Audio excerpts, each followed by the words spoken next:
our local community access program, that there was no need to call in and try to scam rides today, that everybody was picking everybody up today. When I got home, the phone was ringing. It was a Unitarian minister from San Francisco who was trying to put together some kind of Lennon memorial in Golden Gate Park, needed some help. I thought he was asking me to come speak or something, deliver a eulogy. I started saying that I'm sorry as much as I'd like to. I had fences to fix and the kids' Christmas programs to attend and so forth. But he said, no, that wasn't what he was wanting. He wasn't wanting that kind of help. What is it you need then? I asked.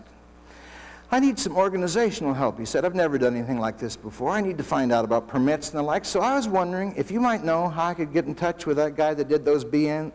Do you know how to get hold of Chet Helms' phone number anywhere?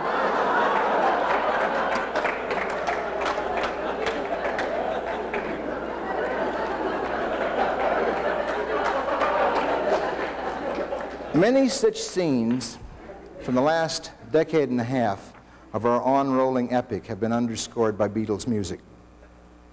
With a little help from my friends was playing when Frank Dobbs and Houlihan and my brother Buddy helped hold my assified atoms together one awful night. During my 6-month sojourn in the outer reaches of the California penal system, I used a Beatles record as my mantra, kind of litany to lead me safely through the bardo of being busted. The record was All You Need Is Love. I listened to it so many times that I came to count the number of times the word love is used in the mix. It was 128 times, as I recall. And now, as I run my eyes over these 3 ragged rooms of Christmas time in the 80s, looking at them for whatever augury or message they might offer, I cannot help but view them to the accompaniment of Guru Lennon's musical teachings. The lesson learned from Bible Bill and his ilk is simple. I already had it pat. Don't encourage a bum. Attention is like coke to these bottomless wraiths. The more they get, the more they want. The epiphany taught by the visitation of John the groupie is simple enough on the surface. Don't forget the magical summer of love in the chilly season of Reagan. I think even John the Limey would have agreed with this interpretation. What complicates the lesson is that in its wake washes up the 3rd apparition. This final visitor is still a mystery to me. I knew how to deal with Bible Bill, and I know now how I should have dealt with John the groupie. But I still don't know what to do about my 3rd phantasm, the ghost, I fear, of Christmases to come, Patrick the punk. He was on the road alongside my pasture, shuffling along in army fatigues and a jacket, carrying a khaki duffel over his shoulder. I was headed to town to pick up some wiring in exchange for a videotape. When I saw him, I knew there was no place he could be headed but mine. I stopped the Merc and rolled down the window. "Mr. Debery, get in," I said. He tossed the duffel in the back and climbed in beside me, heaving an unhappy sigh. "Fucking Christ, it's cold. I didn't think I'd make it. My name is Patrick." "Hi, Pat, how far have you come?" "All the way from New York State on a fucking Trailways bus. Took every nickel I had, but fuck, you know, I had to split. That East Coast shit. All they want to do is fuck you over, suck you dry. I'm dry, Mr. Debery. I'm broken, I'm hungry, and I haven't been able to sleep in 3 days from this fucking poison oak." He was only a few years past voting age, with a soft, unblinking stare and a gray mold of first whiskers on his chin. The whole right side of his face was covered with white lotion. "How'd you get poison oak?" "Running through the woods from this murderous old bitch in Utah or Idaho or someplace." He dug a camel out of a new pack and stuck it in his swollen mouth. "She thought I was trying to rip off her fucking pickup." "Were you?" He didn't even shrug. "Hey, I was terminally drugged with that fucking bus, man. Who can sleep with all that starting and stopping? Bums and winos maybe, but not me." I still hadn't resumed driving. I realized I didn't know what to do with him. I didn't like having him in the car with me. He stank. of medicine and nicotine and sour, unvented adrenaline, of rage. And I didn't want to let him out and let him just stroll on up to my place. "Came to see you, Mr. Debris," he said without looking at me. He seemed in kind of a shock. The camel just hung there. "The hell for? You don't know me." "I've heard you help people, Mr. Debris. I'm fucked and sucked dry by these vampires. You gotta help me." I started to drive away from the farm. I never read Sometimes a Cuckoo's Nest.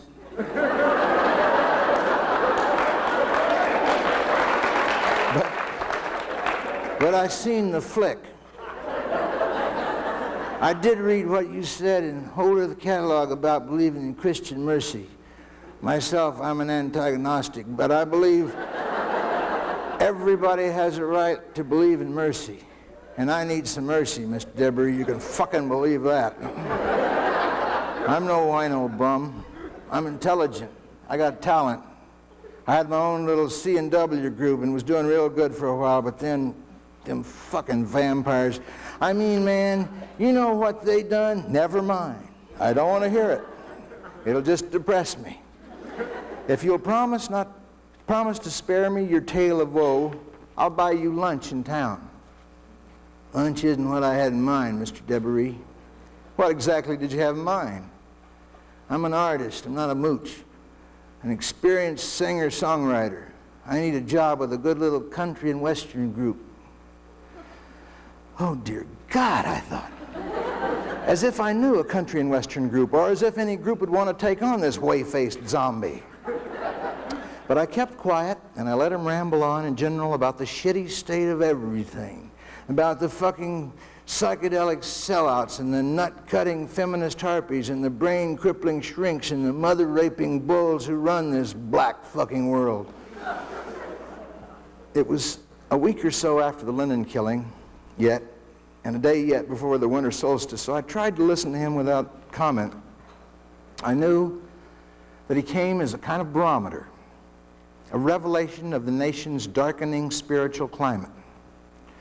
Still, I also knew that, as black as it might be, the victory of the young light could always be expected after the darkest time, that things would get better again, and I told him so.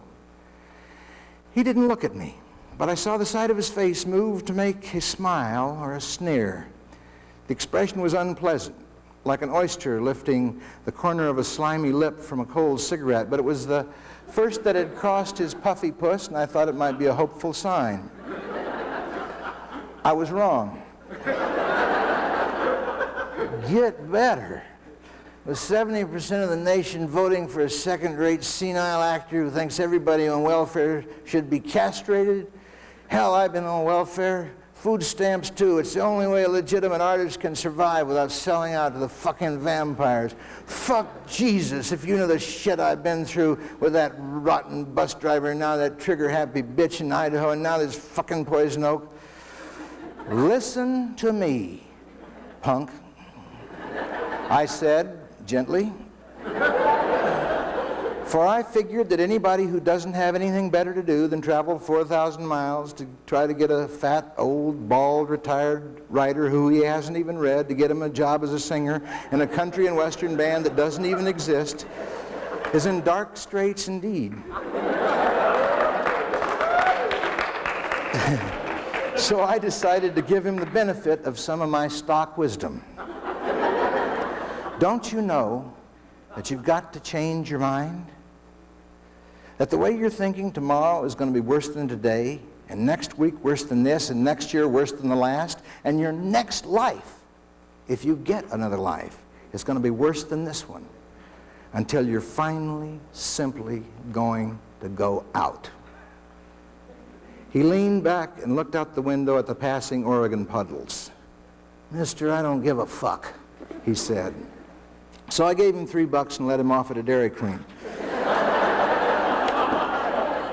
Told him to get him something to eat while I did my shopping. And for the first time, his eyes met mine. They were pewter gray, curiously large, with lots of white showing all the way around the pupil.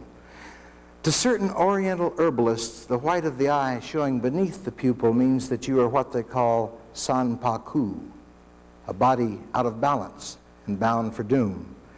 I concluded that Patrick's curious eyes must indicate a kind of ultra sanpaku, something beyond just being doomed. You're coming back to get me, aren't you? Something both doomed and dangerous. I don't know, I confessed. I'll have to think about it. And I handed him his duffel. As I pushed it out the door at him, I felt something hard and ominous outlined through the canvas. It gave me pause. You think you'll need more than $3? I felt compelled to ask. But he had turned and was already walking away. It had felt about the size and shape of an Army 45, but Christ, I couldn't tell. I didn't get much wiring purchased either. I couldn't decide whether to leave him at the Dairy Queen or call the cops or what. I kissed off the electrical shop and went to the video rental to trade in the Beatles at Shea Stadium for a new tape. And then I circled back by the Dairy Queen. He was already out on the curb, sitting on his duffel, a white paper bag cradled under his chin, as though to match the chalky swatch on his cheek. "Get in," I said. On the way back to the farm, he started coming on about how the hard-hearted Easterners and how nobody back there would help people or help him where he's had always helped others, and I challenged him with, "Name one." "What?" "One of these others you've helped." After some thought, he said, "Oh, there's this little chick in New Jersey, for example. She's real sharp but out of touch, you know, and I got her that fucking hypocritical junior high and turned her on to a true way of living." Made me mad again. I turned around and drove the little bastard back to the freeway. That evening I came back from dropping my daughter off at her basketball practice, and there he was, hunching along Nebo Road with his duffel over his shoulder, headed toward the farm. "Get in," I said. "Wasn't going to your place, Mr. Debris, just looking for a ditch to sleep in." "Get in, I'd rather have you where I can keep an eye on you." So he ate supper and went to the cabin. He wouldn't let me build a fire. Heat bothered his rash, and the light was starting to hurt his eyes. So I turned out the light and I left him lying there. While we were watching our videotape, I couldn't help but imagine him stretched out down there in the black and cheerless chill, eyes still wide open, not scratching, not even brooding really, just lying there. The movie we were watching was Alien. The next day, Dobbs and I loaded up the pickup for a dump run to Crestwell, and I went down to stir Patrick up. "Better bring your bag," I told him. Again, he gave me that "you too, huh, you fucking vampire" look. And then lifted his duffel from the floor and sullenly swung it to his shoulder. The harsh, right-angle object was no longer outlined through the khaki. He was so peeved at being hauled away that he barely spoke. He got out while we were at the dump unloading and wouldn't get back in. "Don't you want to ride to the freeway?" I asked. "I'll walk," he said. "Suit yourself," I said, and backed the rig around. He stood in the mud and the gravel and the Pampers and the wine bottles and the old magazines, the duffel at his side, watched us pull away, his round, gray eyes unblinking. As I jounced out of the dump, I felt those crosshairs on the back of my neck. The next day he phoned. He was calling from the Goshen truck stop just down the road. He said his poison oak was worse and he was considerably disappointed in me, but he was giving me another chance. I hung up on him. And last night my daughter said that she saw him through the window of the school bus, sitting on his duffel bag in the weeds at the corner of Jasper Road and Valley. She said he was eating a carrot and that his whole face was now painted white. I don't know what to do about him. I know he's out there, and he's on the rise. Dobbs and I went carousing this afternoon with old Hunter S. Thompson, who's up to do one of his gonzo gigs at the behest of the U of O School of Journalism. We stopped at the Vets Club to help him get his wheels turning in preparation for his upcoming lecture. His wise man riff, he calls it. And we talked of John Lennon, and Patrick the Punk and this new legion of dangerous disappointeds, Thompson mused that he didn't understand why it was people like Lennon they seemed to be setting their sights for instead of people like him. I mean, I pissed off quite a few citizens in my time, the good doctor let us know. But you never disappointed them, I told him. You never promised world peace or universal love, did you? He admitted he had not. We all admitted it had been quite a while since any of us had heard anybody talk such Pollyanna, pie-in-the-sky promises. Today's wise man, Hunter claimed, has too much brains to talk himself out on that kind of dead-end limb. Or not enough balls, Dobbs allowed. We ordered another round and mulled a while on such things, not talking. But I suspected that we were all thinking, privately as we sipped our drinks, that maybe it was time to talk a little of that old sky pie once more, for all the danger of dead ends or crosshairs. Else, how are we going to be able to look that little bespectacled Liverpudlian in the eye again when the revolutionary roll is up yonder called? Thank you.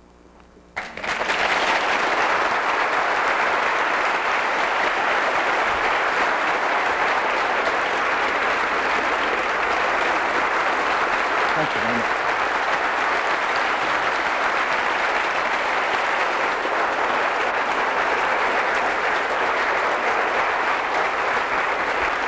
Thank you. This story that I'm going to do was taught me by my Grandma Smith, my good Grandma Smith. She's lives over in Springfield. She's 96 this year, is that right, Mom? 96, I believe? 95.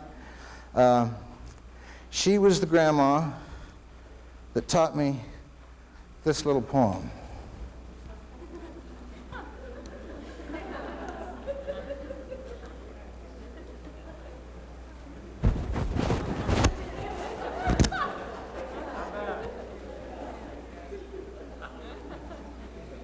William, Trimble toes. He's a good fisherman, catches hens, puts them in the pen. Some lay eggs, some none. Wire, Blyer, Limberlock, 3 geese in the flock. One flew east, one flew west, one flew over the cuckoo's nest. O-U-T spells out, you dirty dish, right, you go out.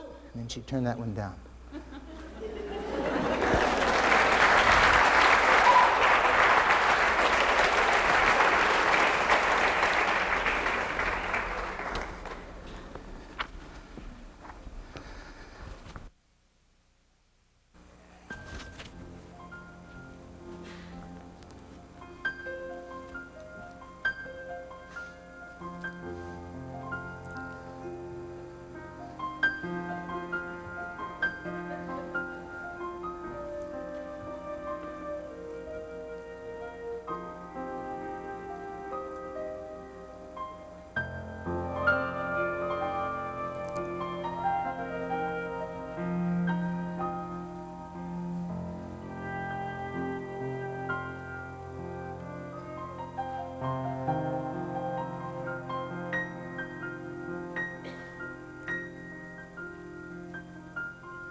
Don't tell me you're the only youngsters never heard tell of the time the bear came to Topple's Bottom. He was a huge, high country bear. And not only huge, but horribly huge, and hairy, and hateful, and hungry. Why, he almost ate up the entire bottom before Tricker finally cut him down to size. Just you listen and see if he didn't.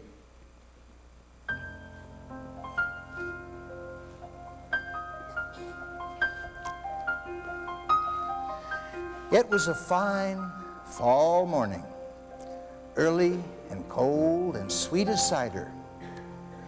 Down in the bottom, the only one up and about was old Papa's son, and him just barely. Hanging low in the limbs of the crabapple trees was still some of those strings of daybreak fog called haint hair by them that believes in such. The night shifts and the day shifts were shifting very slow. The crickets hadn't put away their fiddles. The spiders hadn't shook the dew out of the webs yet. The birds hadn't quite woke up, and the bats hadn't quite gone to sleep. Nothing was amove except one finger of sun slipping soft up the knobby trunk of the hazel tree. It was one of the prettiest times of the year, at one of the prettiest times of the day. And all the bottom folk were content to let it come about quiet and slow and savory. Now, Tricker the squirrel, he was awake, but he wasn't about. He was lazying in the highest hole in his cottonwood high-rise, with just his nose poking out from his pillow of tail. He was dreaming about flying.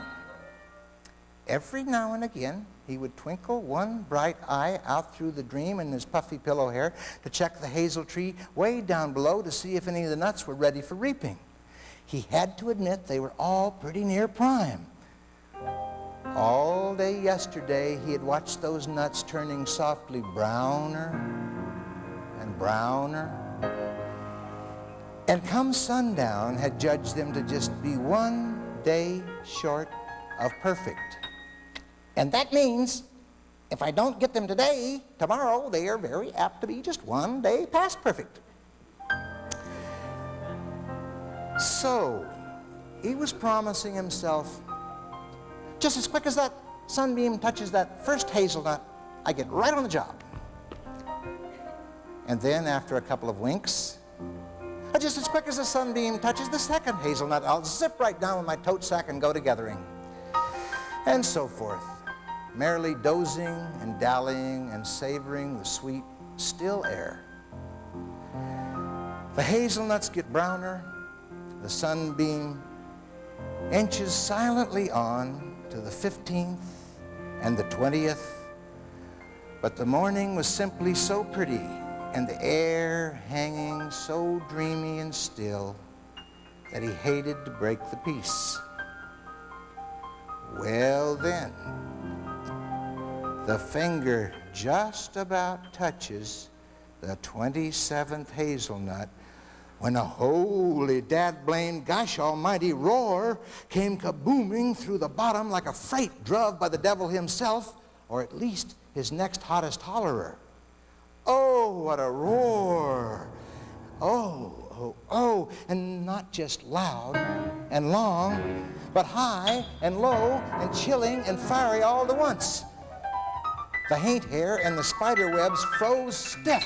It was that chilling, while the springs boiled dry and the crab apples burned black from the hell heat of it.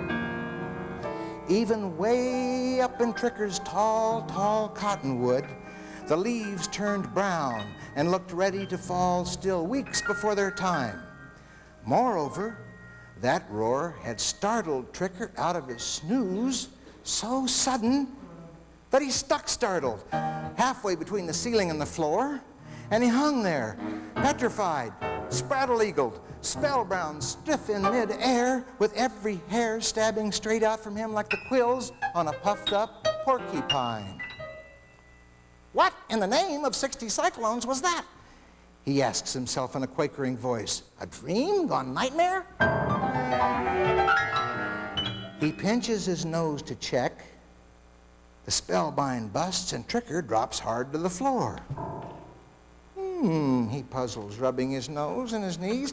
It is a little like a dream, with a little nightmare noise thrown. It is like a plain old floating and flying dream, except if you get real bumps, it must be a real floor. And right then, it cut loose again. Roar! shaking the cottonwood from root to crown till a critter could hardly stand. Tricker crawls cautious across the floor on his sore knees, and very, very cautious sticks his sore nose out, and very, very cautious cranes over to look into the clearing below. Again I says, roar! The sound made Tricker's ears ring and his blood curdle, and the sight he saw made him wonder if he wasn't still dreaming, bumps or no. I'm Big Double from the high wild ridges, and I'm double bad, and I'm double big, and I'm double hungry. It was a bear, a grizzly bear, so big and hairy and horrible, it looked like the two biggest, baddest bears in the Ozarks had teamed up to make one. Again I says, hungry. And I don't mean lunchtime, snack time, or little time hungry. I mean grouchy, grumpy, big time, bedtime hungry.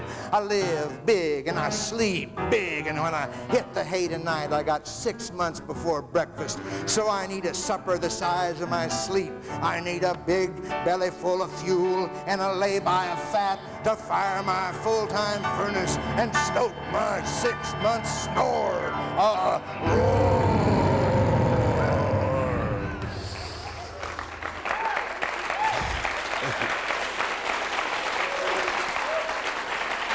When the bear opened his mouth, his teeth looked like stalactites in a cavern.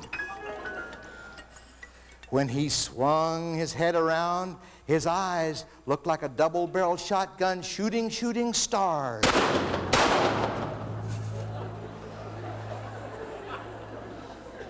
When his tummy rumbled, it grumbled like distant thunder in the faraway hills.